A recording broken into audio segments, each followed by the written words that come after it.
ഭഗവാൻ അംശം കൊണ്ട് പൃഥു ചക്രവർത്തിയായിട്ടും ലക്ഷ്മിയെ കൂട്ടി തുണ കൂട്ടി ജനിച്ചു എന്ന് പറഞ്ഞു.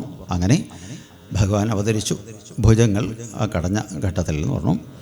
അദ്ദേഹത്തിനെ സ്തുതിച്ചതും ആ സ്തുതിയിൽ അദ്ദേഹം ആകർഷനാകാതെ ഇരുന്നതും കാരണം ഈ സ്തുതികളൊക്കെ എപ്പോഴും നമ്മളിൽ വലിയ ക്ഷയങ്ങൾ വരുത്തുന്നു. അറിയാണ്ട് നമുക്കതിൽ ഇഷ്ടവും ഒരു എന്താ പറയുക ഒരു തൃപ്തിയും ഒക്കെ തോന്നിക്കഴിഞ്ഞാൽ സ്തുതിപാഠകന്മാർ നമ്മളെ നയിച്ചു കൊണ്ടുപോയിട്ട് കേടുവരുത്തി കളയും, എവിടെയെങ്കിലും പെട്ട് ലോക്കാക്കും. നല്ല അധികാരികളൊക്കെ നശിച്ചിരിക്കുന്നത് ഈ സ്തുതിപാഠകന്മാരെ കൊണ്ടാണ്. കാരണം എന്താ പറയുക, അവരൊരു വലയം തീർക്കും. വലയം തീർക്കുമ്പോൾ അത് ഭേദിച്ചിട്ട് സാത്വികന്മാരായിട്ടുള്ള ആളുകൾക്ക് അങ്ങോട്ട് കടക്കാൻ പറ്റാതെ വരും. അപ്പോൾ ഇവരുടെ സ്വാർത്ഥതകളൊക്കെ മറ്റേയാൾ ചിലപ്പോൾ നല്ല വ്യക്തിയായിരിക്കാം, ആണെങ്കിൽ പോലും ഒരു വാഹിക്കും കൊള്ളാത്തവനായിട്ട് മാറുമെന്ന് പറയണേ. അങ്ങനെ പറയും.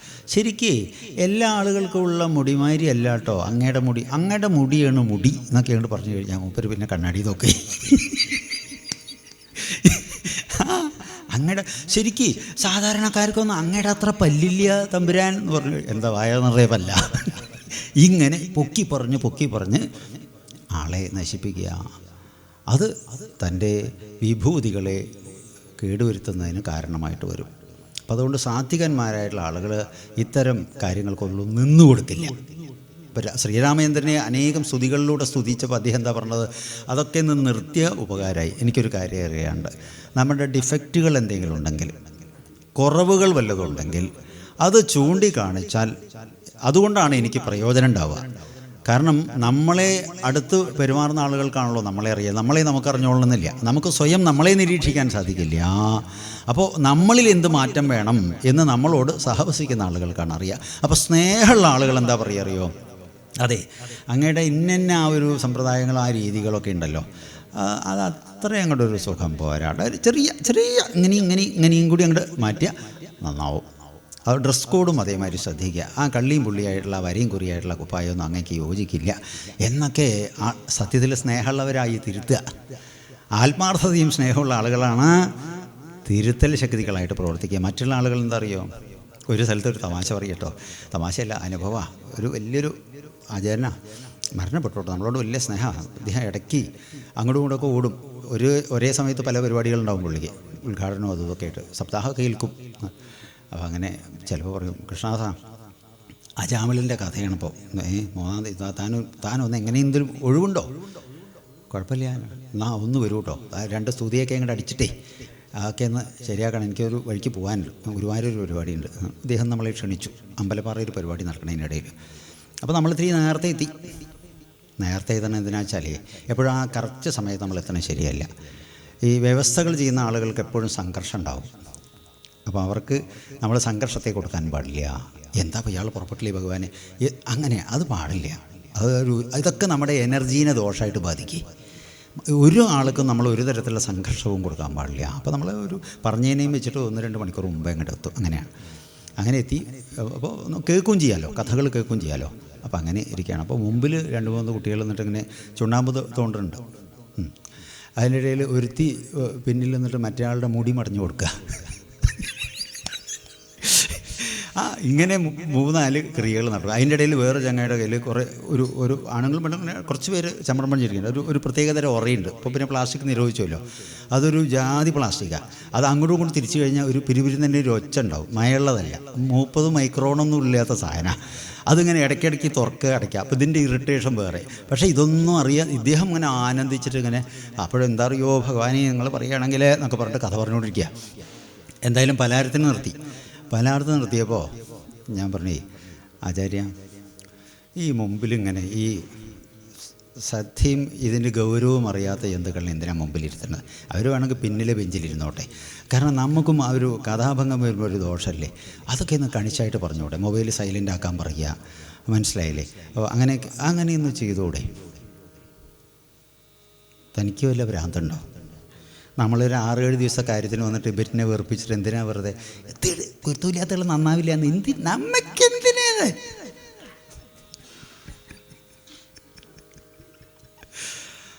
അപ്പോൾ പ്രിയം പറയുന്നവരാണ് കൂടുതലായിട്ടുണ്ടാവുക എന്ന് പറയണം.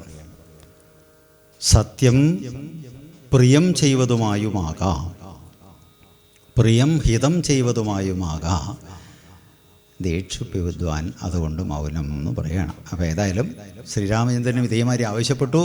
അതേപോലെ തന്നെ പൃഥു ചക്രവർത്തിയും പറഞ്ഞു, നിങ്ങൾ സ്തുതിച്ച് നമ്മളെ ഉപദ്രവിക്കേണ്ട, നമ്മൾ എന്താ ചെയ്യേണ്ടതെന്ന് വെച്ച് കഴിഞ്ഞാൽ പറഞ്ഞോളൂ എന്ന് പറഞ്ഞപ്പോൾ പറഞ്ഞു, അങ്ങയുടെ മുൻഗാമിയുടെ ദുർഭരണം കാരണം വലിയ വിഷമങ്ങളാണ് ഇവിടെ, ഭൂമിയിൽ വിളവുകളൊന്നുമില്ല, വിഷമിച്ചിരിക്കണോ, അപ്പോൾ അതിനുള്ള എന്തെങ്കിലും വ്യവസ്ഥ, ആഹാരം അതാണ് വേണ്ടത്.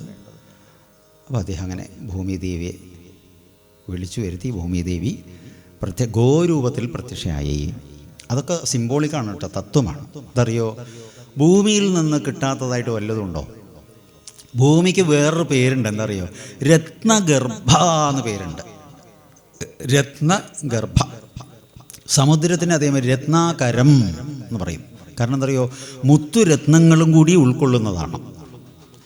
മുത്ത് കരയിലുണ്ടാവില്ല, സമുദ്രത്തിലുണ്ടാവും. പക്ഷേ കരയിൽ രത്നങ്ങൾ, അമൂല്യമായിട്ടുള്ള രത്നങ്ങൾ ഉണ്ടാവും. അപ്പോൾ അത് വേണ്ടവന് അത്. സ്വർണത്തിൻ്റെ അംശങ്ങൾ വേണ്ട ആളുകൾ, ഇപ്പം ഇന്നലെ ഞാൻ നമ്മുടെ സുഹൃത്തുക്കൾ വന്നപ്പോൾ അവിടെ ഈ പുഴയിലൊക്കെ കട്ടകളായിട്ട് ഒഴുകി വരുന്നതാണ് പറഞ്ഞത്. അറിയണവർക്കറിയാം. ആഫ്രിക്കയിലെ ഒരു ഭാഗത്ത്, സൗത്ത് ആഫ്രിക്കയുടെ ഒരു കോർണറിലാണ് പുള്ളി അവിടെ താമസിച്ചിരുന്നത്. സമൃദ്ധിയാണ് പറയുക. പക്ഷേ ആളുകൾക്ക് വിവരമില്ല. 2-3 ആളുകളുടെ കയ്യിൽ അധികാരം, ചുറ്റും ഒരു 10-25 പേരെ ഗണ്ണുമായിട്ട് AK-47 നിർത്തിയിട്ട് അവർ ഇവരെ ഭരിക്കുക എന്നല്ലാതെ പങ്കി കൊടുക്കില്ല, നന്നാവാനയക്കില്ല. അപ്പോൾ നല്ലൊരു ഭൂമിയാണെന്നാണ് പറഞ്ഞത്. അപ്പോൾ അങ്ങനത്തെ, ഇപ്പോൾ മൂകാംബിക പോയിട്ടുണ്ടെങ്കിൽ മൂകാംബികയിൽ നിന്ന് കുറേ കൂടി കുടജാതിരി ആ വഴിക്ക് നടന്നു പോയിട്ടുണ്ടെങ്കിൽ അവിടെ നമുക്കറിയാം സ്വർണ്ണാംശം കൂടുതലാണ്, അവിടെ മണ്ണിന് തന്നെ മാറ്റമാണ്. അപ്പോൾ അതേമാതിരി കരിമണ്ണ്, ഇപ്പോൾ കൊഴിഞ്ഞാമ്പാറയൊക്കെ പോയി കഴിഞ്ഞാൽ നിലക്കടലയും കരിമ്പൊക്കെ എത്ര നന്നായിട്ടാണ് ഉണ്ടാവുക. അതെ. പക്ഷേ നമ്മൾ മോശക്കാരല്ല കേട്ടോ. നമുക്കും മറ്റവരോട് പറയാം, ഞങ്ങളുടെ നാട്ടിലെ കൂർക്കട മണമൊന്നും നിങ്ങളുടെ നാട്ടിലുണ്ടാവില്ല എന്ന് പറയാം. മറ്റു പല ഭാഗങ്ങളും കൂർക്കി ഉണ്ടാവുന്നുണ്ട്, പക്ഷേ ഇവിടുത്തെ ഒരു ഗുണവും മണവും അവിടെ ഉണ്ടാവില്ല. അപ്പോൾ ഭൂമി വ്യത്യസ്തമാണെന്ന് പറയും. വ്യത്യസ്ത ഏരിയകളിൽ വ്യത്യസ്ത സംസ്കാരത്തിനും വ്യത്യസ്ത സ്വഭാവത്തിലും ഇരിക്കണം. അതിന് യോജിച്ച രീതിയിലുള്ള വിഭവങ്ങൾ അവിടെ സംജാതമാകുന്നു. പ്രതിരോധ ശക്തി വർദ്ധിപ്പിക്കുന്നതായിട്ടുള്ള പല ഔഷധങ്ങൾ. ഇപ്പോൾ ഈയിടെ നമ്മൾ കഴിഞ്ഞ ആഴ്ച നമ്മൾ വെള്ളിയങ്കിരി മലയ്ക്ക് പോയി. അതോടെ ഈ പറഞ്ഞ സുഹൃത്ത് സെറ്റപ്പ് ഉണ്ടായിരുന്നു. സ്വാമിജി എന്താ പരിപാടി? പ്രത്യേകിച്ച് തിരക്കൊന്നുമില്ല, നമുക്കൊരു യാത്ര പോയല്ലോ. അപ്പോൾ അമാവാസിക്ക് പ്രാധാന്യമാണ്. ചതുർദശിക്ക് ഞങ്ങൾ തുടങ്ങി. നടക്കണം കേട്ടോ. 6-7 അടി പൊക്കാണ്. ഓക്സിജൻ്റെ ലെവൽ കുഴയും, ഒരു ഭാഗത്ത് ഇരിക്കും. എല്ലാ ആളുകളുടെയും സ്നേഹം തോന്നും. കാരണം അറിയോ, നാട്ടിലേക്ക് തിരിച്ചെത്തുമെന്നുള്ള ഉറപ്പൊന്നും ഉണ്ടാവില്ല. അപ്പോൾ കണ്ടവരോടൊക്കെ ചിരിക്കും, ഹരിയോ അല്ലെങ്കിൽ ഓം നമഃ ശിവായ എന്നൊക്കെ പറയും. അപ്പോൾ ഇദ്ദേഹം പറഞ്ഞു, സ്വാമിജി നോർത്തിലേക്ക്, ഹിമാലയത്തിലേക്ക് കയറുമ്പോഴൊക്കെ നമ്മൾ ഒരു പ്രത്യേക പഴം നമ്മുടെ നാട്ടിൽ സുലഭമാണ്. അവിടെ വേറെ അപ്രിക്കോട്ട് അങ്ങനെ കുറേ സാധനങ്ങളുണ്ട്, ഡേറ്റ്സൊക്കെ ഉണ്ട്. പക്ഷേ നമ്മുടെ നാട്ടിൽ സുലഭമായി കിട്ടുന്ന ഒരു സാധനം ഉണ്ട്. അതിൻ്റെ വില നമ്മുടെ ആളുകൾ മനസ്സിലാക്കി. ഞാനത് അവിടെ നിന്ന് മനസ്സിലാക്കി. എന്താണ്? വിളിക്കാൻ വന്നപ്പോൾ വീട്ടിൽ കോടി കാച്ചിട്ടുണ്ട് മാങ്ങ. 4-5 മാങ്ങ പറിച്ചോളൂ. 4-5 മാങ്ങ പറിച്ചു. ഈ മാങ്ങ നല്ലൊരു ഔഷധമാണ്. നമ്മളതിൻ്റെ പച്ചമാങ്ങ കേട്ടോ. അത് നൈസിൽ അങ്ങോട്ട് കടിച്ചിട്ട് ഒരു നുള്ളു വെള്ളവും കുടിച്ചിട്ട് അങ്ങോട്ട് നടന്നുണ്ടല്ലോ, ക്ഷീണറിയില്ലേ? കുന്നൊക്കെ അങ്ങനെ കിടുകിടുന്നതിനെ കയറുക. അപ്പോൾ നമ്മൾ വിചാരിച്ചു, പളനിക്കും തമിഴ്നാട്ടിലെ ചില ഹിൽ ക്ഷേത്രങ്ങളിലൊക്കെ ഈ മാങ്ങ പൂണ്ടിട്ട് ഈ ഉപ്പും ഇതൊക്കെ കൂട്ടി വെച്ചിട്ടുണ്ട്. അതിൻ്റെ ഗൗരവം നമ്മൾ ഇപ്പോഴാണ് മനസ്സിലാക്കിയത്. അപ്പോൾ ഈ കാര്യങ്ങളെല്ലാം ഋഷികൾ, പൗരാണികന്മാരായിട്ടുള്ള കാരണവന്മാരൊക്കെ നമുക്ക് തന്നു വെച്ചിട്ടുണ്ട്. നമ്മളത് അറിയണില്ലേ? കുട്ടി പരിമ്പെടുത്ത് കൊടുന്ന വട്ടിയും കൊണ്ടുപോവാ, നെല്ല് എടുത്തു വയ്ക്കുക എന്ന് പറയും. നല്ല വെയിലായിരിക്കും, അപ്പോഴാണ് പറഞ്ഞത് എടുത്തു വയ്ക്കുക. എന്താ കാരണം അറിയോ? ചില പറവകൾ, ചില ചെറുജീവികൾ, കുഞ്ഞു പാറ്റകളൊക്കെ പറന്നു കഴിഞ്ഞാൽ അധികം വൈകാതെ മഴ പെയ്യും എന്നൊരറിവ് നമ്മുടെ പഴയ കാരണന്മാർക്കുണ്ടായിരുന്നു. കാരണം ആ പ്രകൃതിയുമായിട്ടുള്ള ബന്ധം, ആ താതാത്മ്യം, ഇത് നമ്മളിൽ നിന്ന് നഷ്ടം വന്നു എന്നാണ്. ശരിക്കും ഗവേഷണ ബുദ്ധിയോട് കൂടിയിട്ട് ആ പഴയ ആചാരങ്ങളെയൊക്കെ നമ്മൾ തിരിച്ചു പിടിക്കണം. വേണ്ടതാണ് അവർ ചെയ്തിരുന്നത് എന്ന് പറയുകയാണ്. ചക്ക, മാങ്ങ, തേങ്ങ, അങ്ങനെ ഒരു ശ്ലോകം തന്നെയുണ്ട് കേട്ടോ. കേട്ടിട്ടുണ്ടോയെന്നറിയില്ല അല്ലേ? എന്താണ്? ചക്കയും മാങ്ങയും മുമ്മാസം, ചേനയും കൂർക്കിയും മുമ്മാസം, താളും തകരിയും മുമ്മാസം, അങ്ങനെയും ഇങ്ങനെയും മുമ്മാസം. 4-3-12 ഒരു കൊല്ലം കഴിഞ്ഞു. അപ്പോൾ ഇതൊക്കെ എന്താ പറയുക? പ്രോട്ടീനാണ്.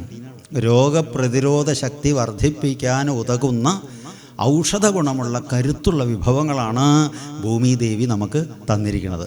നമ്മുടെ സ്വാർത്ഥത കൊണ്ട് അതിൽ മാലിന്യവും വിഷവും കലക്കിയിട്ട് അതിനെ കേടുവരുത്തണോ?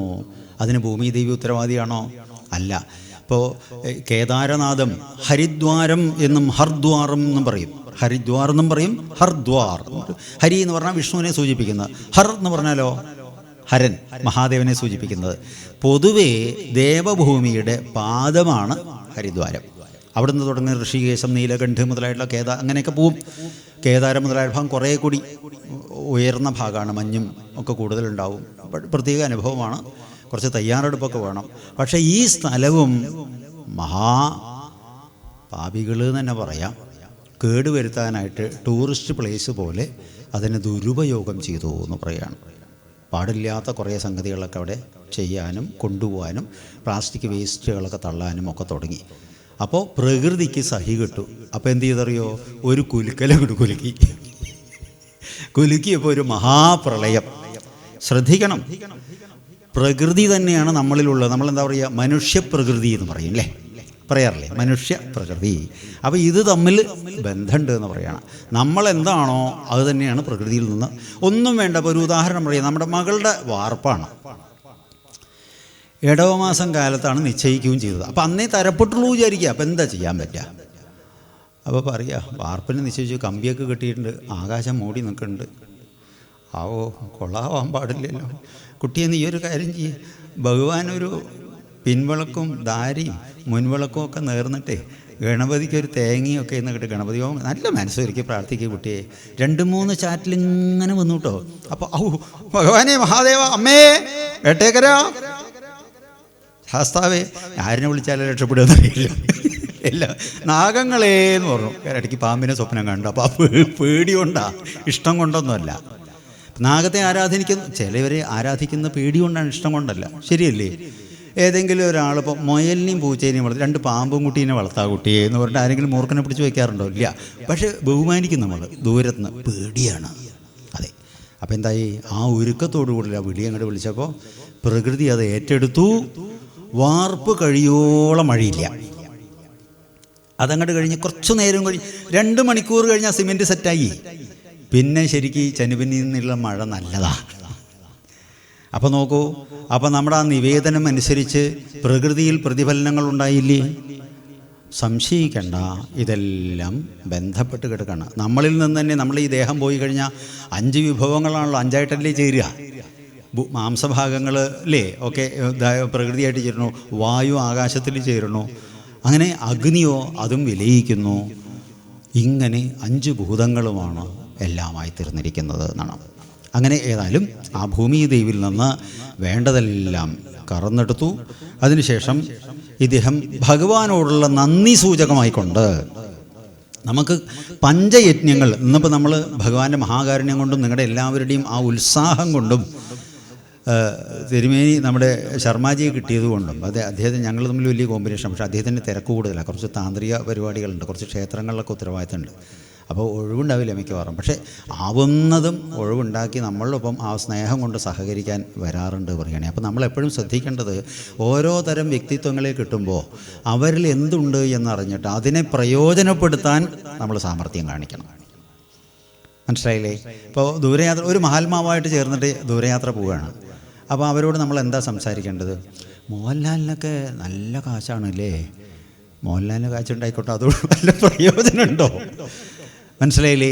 അപ്പോൾ എൻ്റെ മൂത്ത കുട്ടിക്ക് ഓർമ്മ പശു കുറച്ചുണ്ട്, ഇല്ലെങ്കിൽ വേറെ എന്തെങ്കിലും മുടി കുഴി, അങ്ങനെ എന്തെങ്കിലും കുറേ കാര്യങ്ങൾ, അതിന് നമുക്ക് പ്രയോജനപ്പെടുന്ന എന്തെങ്കിലും വിദ്യകളുണ്ടോ?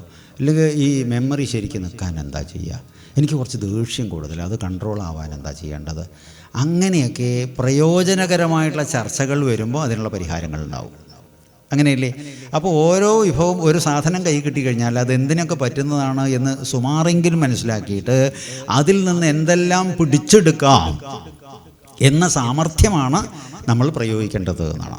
മഹാത്മാക്കളുടെ സ്മൃതിയിൽ പെടാൻ സാധിക്കുക, ഈശ്വര ലാഭത്തിന് പ്രയത്നിക്കുക, അതിന് കുറച്ച് സാമർഥ്യം കാണിച്ചാലും കുഴപ്പമില്ല. അതിനെയൊക്കെ സുസ്വാമർഥ്യം എന്നാണ് പറയുക. ജീവിക്കാൻ വേണ്ടി കാട്ടിക്കൂട്ടുന്നതൊക്കെ ദുസ്വാമർഥ്യങ്ങളാണ്. അപ്പോൾ സുസ്വാമർഥ്യം കൊണ്ടേ നമുക്ക് പ്രയോജനമുള്ളൂ, ദുസ്സാമർഥ്യം കൊണ്ട് പ്രയോജനമില്ല. ഒരു 10 ലക്ഷം രൂപ നമുക്ക് ബിസിനസ്സിൽ നഷ്ടം വന്നാൽ 10 കോടിയായിട്ട് സാമർഥ്യവും ബുദ്ധിയും ഈശ്വരാനുഗ്രഹവും ഗുരുകൃപയുണ്ടെങ്കിൽ നമുക്കത് ആക്കിയെടുക്കാൻ സാധിക്കും.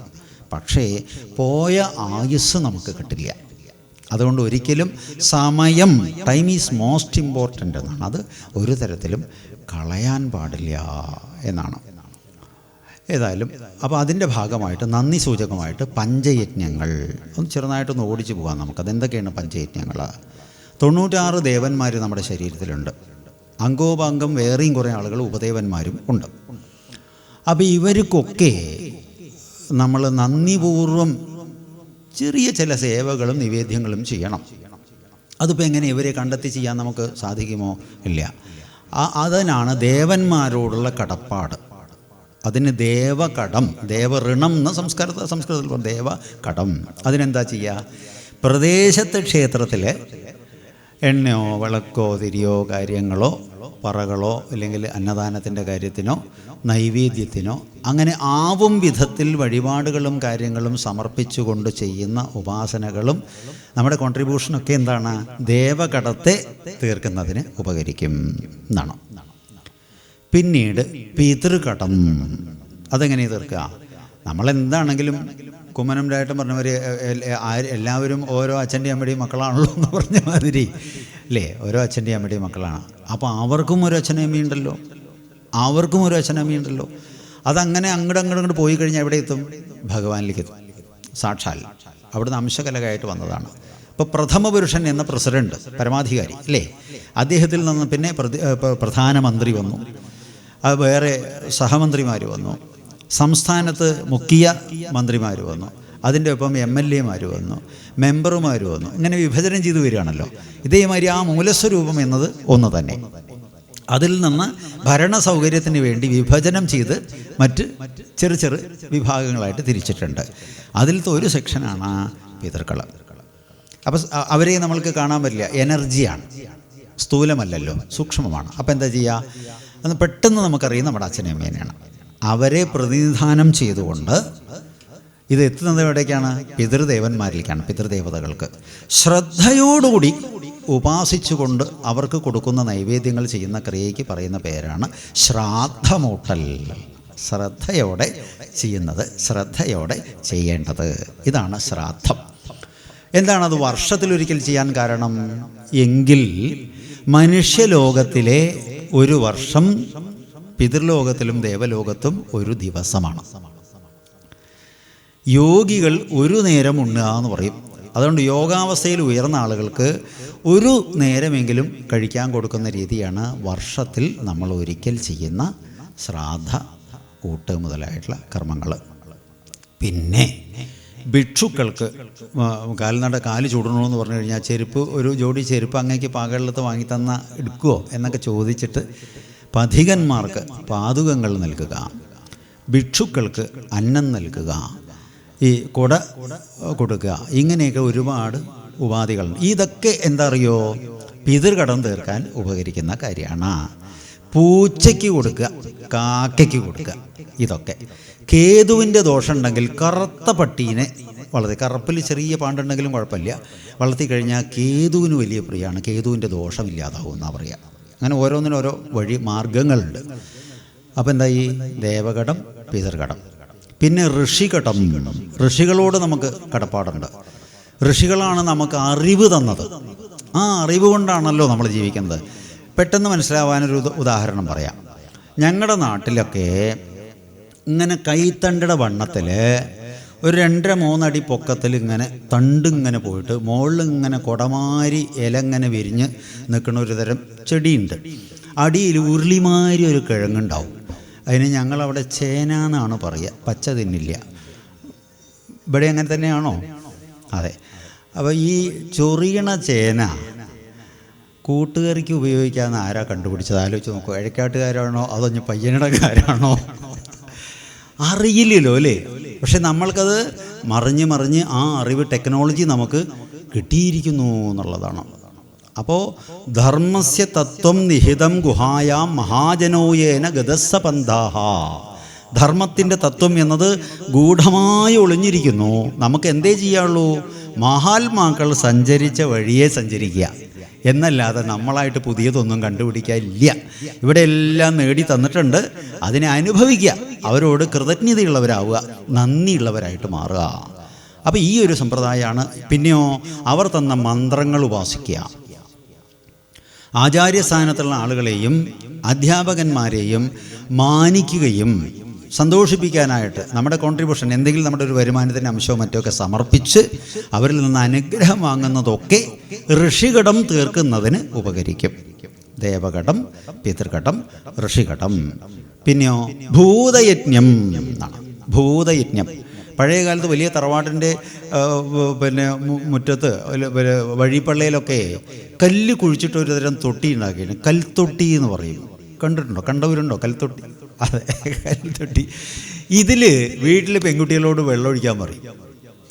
മനസ്സിലായില്ലേ? അതിനവർ ഉപാധി പറയും.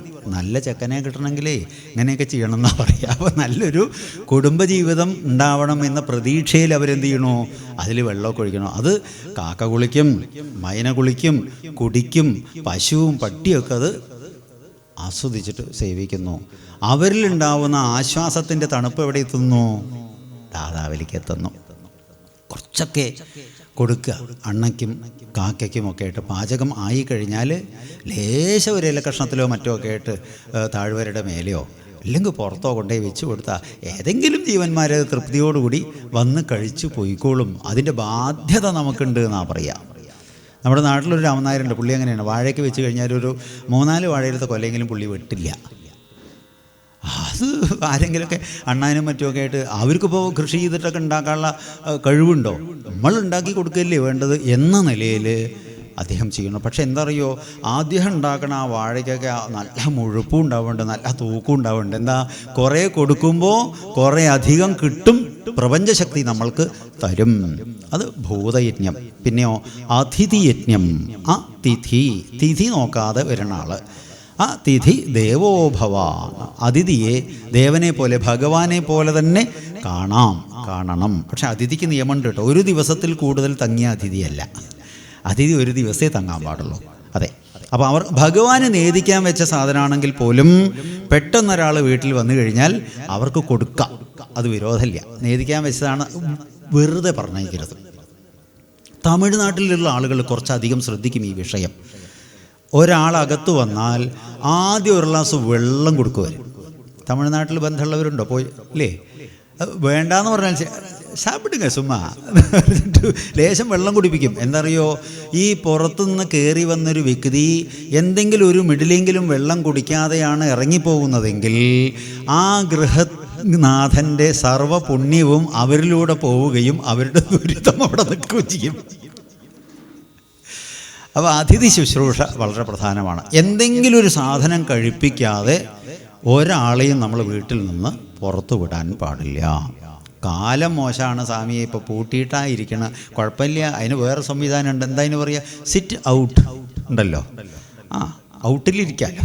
എന്നിട്ട് അവിടേക്കെങ്കിലും കൊടുത്തിട്ട് ചെയ്യണം എന്നാണ് പറയുക. അങ്ങനെ പഞ്ചയജ്ഞങ്ങൾ ഇതെല്ലാം അനുഷ്ഠിച്ചു വന്നു. ഭഗവാന് വിശിഷ്ടമായിട്ട് നിവേദ്യം ചെയ്തു. നിവേദ്യം എന്ന് പറഞ്ഞാൽ യാഗത്തിലൂടെ. കാരണം ഈ യാഗത്തിൻ്റെ കൺസെപ്റ്റ് എന്താണെന്ന് വെച്ചാൽ അതിൽ വളരെ വിശാലതയുണ്ട്. ഇപ്പോൾ നമ്മളിപ്പോൾ ഇവിടെ ഇപ്പോൾ അനന്തുവിൻ്റെയൊക്കെ പേരിൽ സുജേഷും പ്രമോദും ഒക്കെ വന്നിട്ട് നമ്മൾ ഷൂട്ടിംഗ് നടത്തുന്നത്. അവർക്ക് എന്താ, കുറേ ആളുകൾക്ക് പ്രയോജനപ്പെടുന്ന നിലയിൽ അതിനാവണം എന്നൊരു ചിന്തയാണ്. അപ്പോൾ ഫലത്തിൽ ചിന്തിക്കുക. അപ്പോൾ 2 പേര് അവർ വരുന്നുവെങ്കിൽ അവർക്കും എന്തെങ്കിലും ഒരു സംവിധാനം കാണുമല്ലോ, കണ്ടിട്ടുണ്ടാവുമല്ലോ. അതെ. പിന്നെ നമ്മളൊക്കെ ഇരിക്കുന്നുണ്ട്. അപ്പോൾ ഇന്നിപ്പോൾ ഗണപതി ഹവനം ചെയ്തു. തേങ്ങ, ശർക്കര, നെയ്യ്, അല്ലേ, അവില്, മലര്, ഈ വിഭവങ്ങളെല്ലാം ഉണ്ടാക്കുമ്പോൾ ഇതിൻ്റെയൊക്കെ ഗുണം എത്ര ആളുകളിലേക്ക് വീതിച്ചു പോകണം?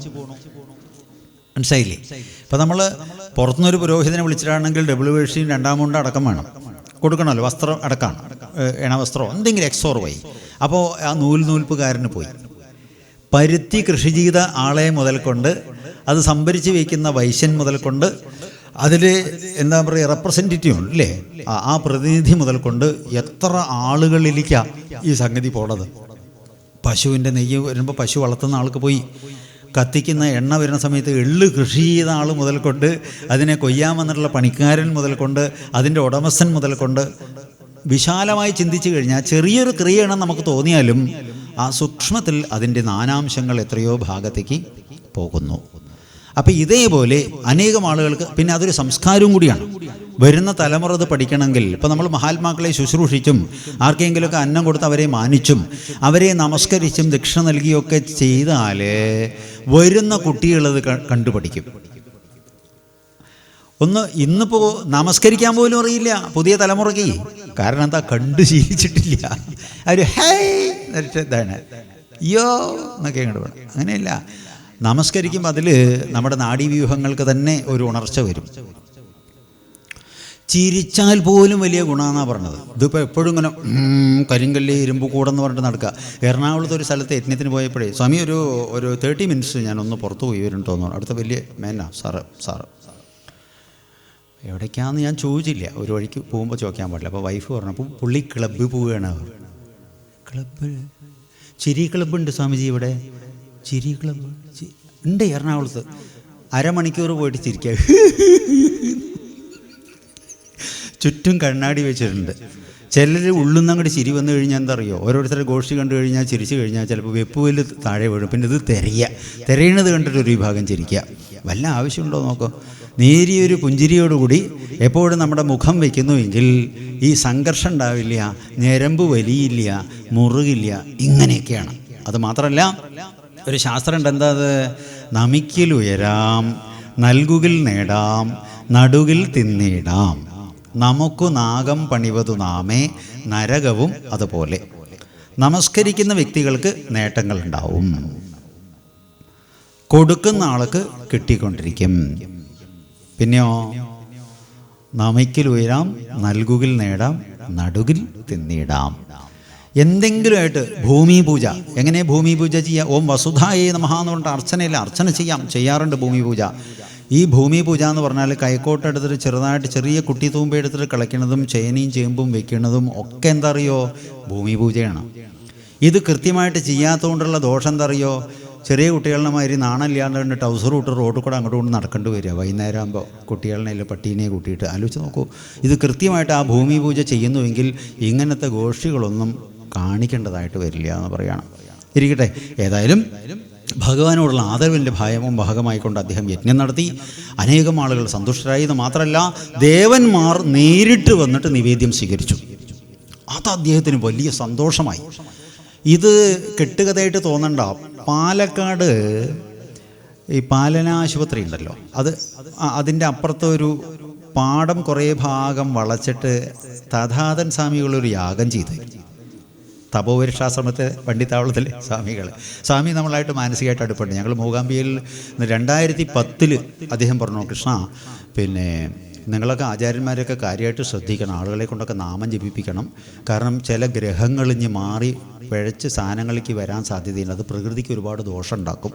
കാര്യമായിട്ട് പ്രാർത്ഥിക്കണം, ധ്യാനിപ്പിക്കണം. യജ്ഞത്തിൻ്റെ ഇടയിൽ കുറച്ച് സമയം അതിനെ കാണണമെന്ന് 2010 അദ്ദേഹം പറഞ്ഞു, മൂകാംബികയിൽ വെച്ചിട്ട്. മൂകാംബികയിൽ ധർമ്മപീഠം എന്നൊരു സ്ഥാപനം അദ്ദേഹത്തിനുണ്ട്. അപ്പോൾ നമ്മൾ പരമാവധി ശ്രമിക്കുക. അതാണ് ഈ പുട്ടിൻ്റെ ഇടയിൽ തേങ്ങമാരി ഇടയിലിടയിൽ കീർത്തനം ഫിറ്റ് ചെയ്യുന്നതിൻ്റെ സൂത്രം എന്താ അറിയോ, ഈ ഗൗരവമുള്ള തത്വങ്ങൾ പലരുടെ ഉള്ളിൽ കയറിക്കൊള്ളുന്നില്ല.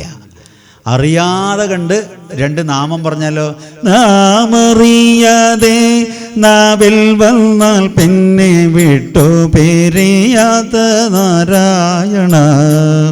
അറിയാതെ 2 നാരായണ ജപിച്ചോളൂ. കുറേ പേര് ഒന്നിച്ച് ജപിച്ചാൽ എന്തായി, അതൊരു പുണ്യമായി എന്ന് പറയണം. അപ്പോൾ പറഞ്ഞു വന്നത്, അങ്ങനെ യാഗയജ്ഞങ്ങൾ അവിടെ യാഗം നടത്തി. ആ യാഗം നടക്കുമ്പോൾ ധർമ്മസൂയ എന്നൊന്നവൻ്റെ പേരിലാണ് യാഗം നടത്തിയത്. 3:30 മണി കഴിഞ്ഞപ്പോൾ 3:30 മണി 4ൻ്റെ അടുത്തായി. അപ്പോൾ പിന്നെ ചായയുടെ തിരക്കാണല്ലോ. ഇതിൻ്റെ ഇടയിൽ ഒരാൾ വിശന്ന് വലഞ്ഞിട്ട് ഒരാൾ വന്നു. ആഹാരം നോക്കി, ആഹാരം കംപ്ലീറ്റ് കഴിഞ്ഞിരിക്കണം. ചട്ടി കഴുകി കൗത്തി അടുത്ത സെക്ഷനിലേക്കുള്ള നോട്ടങ്ങളാണ്. ഇദ്ദേഹം പറഞ്ഞു, ഉണ്ടാവും, എനിക്ക് വിശക്കുണ്ടേ, തരൂ. ഉണ്ടാവും, എനിക്ക് വിശക്കുണ്ടേ, തരൂ എന്നാണ് പറഞ്ഞത്. അല്ല, ഒന്നും തോന്നരുത്, പഴോ വേറെ എന്തെങ്കിലും വിശക്കുണ്ട്. നിങ്ങൾ നല്ല നല്ല നോക്കിൻ എന്ന് പറഞ്ഞിട്ട് ഇദ്ദേഹം എന്താ ചെയ്യണറിയോ, അടുക്കളേൻ്റെ ഭാഗത്ത് ഒരു വിളക്ക് വെച്ച് അന്നപൂർണേശ്വരിക്ക് വിളമ്പി വെച്ചിട്ടുണ്ടേ. പുള്ളിയുടെ നോട്ടം അവിടേക്ക് പോയി. ഇത് നോക്കിയ ഉടനെ വേഗം അവർ അതിനെ എടുത്തിട്ട് ഒരു ഡെസ്കും ബെഞ്ചും സെറ്റ് ചെയ്തിട്ട് അദ്ദേഹത്തിന് വെള്ളമൊക്കെ ആദ്യം വെച്ച് കൊടുത്ത് ഇരുത്തി. കഴിച്ച് കൈ കഴുകാൻ പോയ ആളിനെ പിന്നെ കണ്ടിട്ടില്ല. അത് കഥയല്ല, അനുഭവമാണ്, നമ്മൾ സാക്ഷിയുമാണ്. അതെ.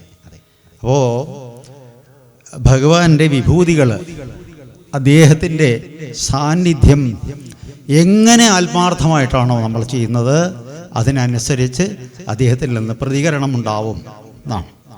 അങ്ങനെ പൃഥുചക്രവർത്തി ചെയ്തിട്ടുള്ള യാഗത്തിൽ ദേവന്മാർ നേരിട്ട് വന്നിട്ട് സ്വീകരിക്കാൻ തുടങ്ങി. അപ്പം സന്തോഷമായി. അടുത്ത കൊല്ലം കുറച്ചുകൂടി നന്നാക്കണം അങ്ങനെയുള്ള തോന്നുക. നല്ല പരിപാടികളൊക്കെ തുടർന്ന് പോയിക്കൊണ്ടിരിക്കും. അങ്ങനെ ചെയ്തിട്ട് 100 യാഗം ആവാരായി. അപ്പോഴേക്കും വേറൊരു പ്രശ്നം ഉണ്ടായി. ഈ ഇന്ദ്രൻ്റെ പേര് വേറൊരു പേരെന്താ അറിയോ? പുരന്തരൻ എന്നൊക്കെ പേരുണ്ടെങ്കിലും ശതക്രതു എന്നൊരു പേരുണ്ട് അദ്ദേഹത്തിന്. 100 യാഗങ്ങൾ ചെയ്താലാണ് ഇന്ദ്രപട്ടം കിട്ടുക. അപ്പോൾ പുള്ളിക്കാരൻ ആരെങ്കിലും മര്യാദയ്ക്ക് യാഗം ചെയ്താൽ പേടിയാ. എന്നിട്ട് അതിനെ ഏഷണി ഒരു സ്നേഹം രാധാകൃഷ്ണൻ ഉണ്ടായിരുന്നു കേട്ടോ, ഉണ്ട് കേട്ടോ, ആളിപ്പോഴും അകത്തേത്തറ ഭാഗത്താണ് സ്നേഹം. ഒരു ആട്ടോറിക്ഷ ഗർഭിണികളെ കൊണ്ടുപോകാൻ പൈസ വാങ്ങിയില്ലേ, കണ്ടില്ലേ? അതെ, നമ്മളെ വീട്ടിലൊക്കെ വന്ന് കണ്ട് പരിചയപ്പെടുന്നു. വലിയ സ്നേഹമാണ്, നമ്മളോടൊക്കെ വലിയ ആദരവാണ്. അദ്ദേഹത്തിൻ്റെ ഇരിക്കുമ്പോൾ നേരെ ഇരിക്കാൻ വയ്യ. അപ്പം എന്താ അറിയോ, അടി കൊണ്ടിട്ട് എല്ലാം തകരാറായിട്ടുണ്ട് പുള്ളിക്ക്.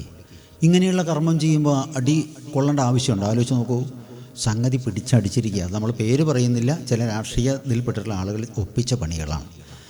എന്താ കാരണം എന്നാണ് പിന്നീട് അത് കണ്ടുപിടിച്ചതേ. കാരണം ഇദ്ദേഹത്തിന് വലിയ ജനസമ്മതി വന്നപ്പോൾ എങ്ങാനും സ്വതന്ത്ര സീറ്റിൽ ഇരുന്ന് മത്സരിക്കുമോ എന്ന് സത്യമായി പറയണത്, കഥയല്ല. അപ്പോൾ ആളുകളുടെ കുബുദ്ധികളുടെ ചിന്ത ഇങ്ങനെയൊക്കെയാണ് പോവുക. അപ്പോൾ അങ്ങനെയാണെങ്കിൽ തങ്ങൾക്ക് കിട്ടുന്ന സംഗതികൾ കുറയില്ലേ? ഇവൻ വിജയിച്ചാലത്തെ കഥ എന്താവും? ഇതിലത്തെ കുട്ടുപൊളിയില്ലേ എന്നുള്ള ആശങ്ക ഇവരെ ഇത്തരം ദുഷ്ടകർമ്മങ്ങൾ ചെയ്യുവാൻ പ്രേരിപ്പിച്ചു എന്നത് വസ്തുതയാണ്. അദ്ദേഹം നമ്മളോട് ആ വിഷയം പങ്കുവെക്കേണ്ടായിട്ടുണ്ട് എന്ന് പറയുകയാണ്. അപ്പോൾ ഇതേമാതിരിയാണ് ഇന്ദ്രനും. ആരെങ്കിലും കൂടുതൽ യജ്ഞം ചെയ്താൽ പുള്ളിക്കൊരു ബേജാറാണ്. എന്നിട്ട് അതിന് ഏഷണി ഉണ്ടാക്കുക. അതിന് പുള്ളിയുടെ അടുത്തൊരു ഗ്രൂപ്പുണ്ട്, ഡാൻസേഴ്സ് ഗ്രൂപ്പാണ്. ഉർവശി, രംഭ, തിലോത്തമൻ, ചെല്ലിമുള്ളം കാട്ടുകളിൽ പറഞ്ഞ സ്വാമി മെല്ലെ ചോദിക്കുക എന്താ പേരേന്ന് ചോദിക്കും. ആദ്യം ഇളക്കും. ഇല്ലെങ്കിൽ അതിവൃഷ്ടിയോ അനാവൃഷ്ടിയോ അങ്ങനെ എന്തെങ്കിലും ഉണ്ടാക്കിയിട്ടോ ക്ഷുദ്രമൃഗങ്ങളെ പറഞ്ഞയച്ചിട്ടോ ഭയപ്പെടുത്തി നോക്കും. പക്ഷേ ഇദ്ദേഹം ഇതിലൊന്നും വീണില്ല. പിന്നെ എന്ത് ചെയ്തു? യാഗത്തിന് വിജയത്തിന് വേണ്ടി അയക്കുന്ന അശ്വത്തെ അയക്കുന്നൊരു സമ്പ്രദായമുണ്ട്. അതിനെ പിടിച്ചു കെട്ടി. പിടികൂടി മകനാ പോയത്. പിടികൂടിയെന്ന് കണ്ടപ്പോൾ വേഷം മാറി സ്വാമിയുടെ വേഷം കെട്ടി. ശ്രദ്ധിക്കണം കേട്ടോ, സകല കള്ളന്മാരും കെട്ടുന്ന വേഷം സ്വാമി വേഷം, തിരുമേനി വേഷം. സീതയെ കട്ടുകൊണ്ടുപോകാൻ രാവണൻ ബാങ്ക് മാനേജറുടെ വേഷമൊന്നും അല്ലല്ലോ കിട്ടിയത്, സ്വാമി വേഷമാണ് കിട്ടിയത്. അപ്പോൾ അങ്ങനെ സ്വാമി വേഷം കെട്ടി. അവസാനം ഈ അത്രി മഹർഷി പറഞ്ഞു കേട്ടോ, ഈ സ്വാമിയല്ല, ഇത് വേഷം കെട്ടിയ ആളാ എന്നൊക്കെ പറഞ്ഞു. അവസാനം കൊല്ലരുത് പ്ലീസ് എന്ന് പറഞ്ഞു. അങ്ങനെ പറഞ്ഞാൽ പിന്നെ കൊല്ലില്ല, വിട്ടു. അങ്ങനെ 4-5 തവണ ഇത് ആവർത്തിച്ചു എന്ന് പറയാണ്. അവസാനം ഇദ്ദേഹത്തിന് ദേഷ്യം വന്നു, പൃഥുവിൻ്റെ മകന്. ഇനി ഞാൻ പിടിച്ചാൽ അവനെ ശരിയാക്കിയിട്ടേ ഉള്ളൂ എന്ന നിലയിൽ പിടികൂടി കഴുത്ത് ലക്ഷ്യമാക്കി വാളോങ്ങാൻ നിന്നപ്പോൾ നിലവിളി കൂട്ടിയപ്പോൾ ഭഗവാൻ അദ്ദേഹത്തിന് മുമ്പിൽ പ്രത്യക്ഷനായി. അപ്പോൾ പൃഥു ഉണ്ട്. ഭഗവാൻ ചോദിച്ചു, പൃഥോ അങ്ങേക്ക് സ്വർഗം വേണോ എന്ന് ചോദിച്ചു. ഇപ്പോൾ കുറേ ആളുകൾ സ്വർഗത്തിന് വലിയ കേമെന്ന് പറയുന്നുണ്ട് കേട്ടോ, അല്ലേ? സ്വർഗത്തിൽ അവരെ കിട്ടും, സുന്ദരിമാരെ കിട്ടുന്നുണ്ട്. ഇവിടെ നരകാക്കിക്കൊണ്ടിരിക്കുക, അതിരിക്കട്ടെ. അപ്പോൾ സ്വർഗം എന്നത് വിവരമുള്ളവർ ആഗ്രഹിക്കില്ല. സ്വർഗം എന്നത് ഒരു ഭോഗലോകമാണ്. പുണ്യം ക്ഷയിച്ചാൽ വീണ്ടും ചോട്ടിലേക്ക് വരണം. മോക്ഷമാണ് നമ്മുടെ അൾട്ടിമേറ്റ് എന്നത് നമ്മുടെ സനാതന ധർമ്മത്തിൽ എന്താണ്? മോഹക്ഷയത്തോടു കൂടിയിട്ട് ഭഗവത് ലോകത്തെ വിലയിക്കുക എന്നാണ്. എവിടെ നിന്നാണോ വന്നവിടത്തേക്ക് തിരിച്ചെത്തുക, എന്നിട്ട് വീണ്ടും കറങ്ങി തിരിഞ്ഞ് ഇങ്ങോട്ട് വരാതിരിക്കാൻ മെനക്കിടുക. ഇതാണ് നമ്മുടെ ശാസ്ത്രം. അപ്പോൾ അദ്ദേഹം ചോദിച്ചു, എന്തിന്? അല്ല, അങ്ങനെയാണെങ്കിൽ അങ്ങ് യാഗം നിർത്തിക്കോളൂ. ഭഗവാൻ ഈ നല്ല കാര്യങ്ങൾ എന്താ അങ്ങ് എങ്ങനെ പറയണമെന്ന് ചോദിച്ചു. അങ്ങപ്പോൾ ചെയ്തിട്ട് ഇപ്പോൾ 99 ആയി ഇപ്പോഴേ. ഇപ്പോൾ 100 പൂർത്തിയായി കഴിഞ്ഞാൽ ഇന്ദ്രൻ്റെ കസേര അങ്ങ് എടുക്കേണ്ടി വരേ. അത് പേടിച്ചിട്ടാ മൂപ്പരിങ്ങനെ വേഷല കെട്ടിലുണ്ടാക്കിയതാവും. ഭഗവാനെ എനിക്കിതൊന്നും വേണ്ടട്ടോ എന്ന് പറഞ്ഞു. അപ്പോൾ സന്തുഷ്ടനായിട്ടുള്ള ഭഗവാൻ ചോദിച്ചു, എന്നാ പറഞ്ഞോളൂ എന്ത് വരം വേണം. അപ്പോൾ അദ്ദേഹം 1-2 മിനിറ്റ് മിണ്ടിയില്ല. അവസാനം പറഞ്ഞു, പ്രഭോ എനിക്ക് മനസ്സിലായി, ഞാൻ കുറേ ജോലി ചെയ്തു, നന്നായിട്ടുണ്ട്, അതിൻ്റെ കൂലി പിടിച്ചോളൂ എന്ന് പറഞ്ഞിട്ട് എന്നെ ഒഴിവാക്കാനുള്ള പരിപാടിയാണെന്ന് എനിക്ക് മനസ്സിലായി. കൂലിക്കല്ല ഞാൻ പണിയെടുത്തത്, എനിക്ക് വേണ്ടത് കൂലിയല്ല, കൂലി തരുന്ന അങ്ങയാണ് എന്ന് പറഞ്ഞു. ഭഗവാൻ ചിരിച്ചു, അദ്ദേഹത്തിനെ അനുഗ്രഹിച്ചു. പിന്നെ സനകാദൃഷികളെയും മറ്റുമൊക്കെ വിളിച്ച് പ്രജകൾക്ക് സാരമായിട്ടുള്ള ഉപദേശങ്ങൾ കൊടുത്ത് അദ്ദേഹം തപസ്യാരാധനായി കൊണ്ടുപോയി. ഇദ്ദേഹത്തിൻ്റെ മകൻ അശ്വത്തെ വീണ്ടെടുത്തുകൊണ്ട് ഇദ്ദേഹത്തിൻ്റെ ഒരു പേര് വന്നു, വിജിതാശ്വൻ എന്ന പേര് വന്നു, വിജിതാശ്വൻ എന്ന. ഇന്ദ്രന് സന്തുഷ്ടിയായപ്പോൾ ഇന്ദ്രൻ 1-2 മന്ത്രങ്ങൾ, സൂത്രവിദ്യകളും കൂടി അദ്ദേഹത്തിന് കൊടുത്തു. അന്തർധാന വിദ്യ കൊടുത്തു. അന്തർധാന വിദ്യ, അദൃശ്യനായി സഞ്ചരിക്കുവാനുള്ള വിദ്യ കൊടുത്തു. ആ വിദ്യ ഉപയോഗപ്പെടുത്തിയിട്ട് അദ്ദേഹം ചെയ്യുന്ന മറ്റു കുറച്ച് കാര്യങ്ങളും മറ്റുമൊക്കെയാണ് അടുത്ത അധ്യായങ്ങളിൽ പറയാനുള്ളത്.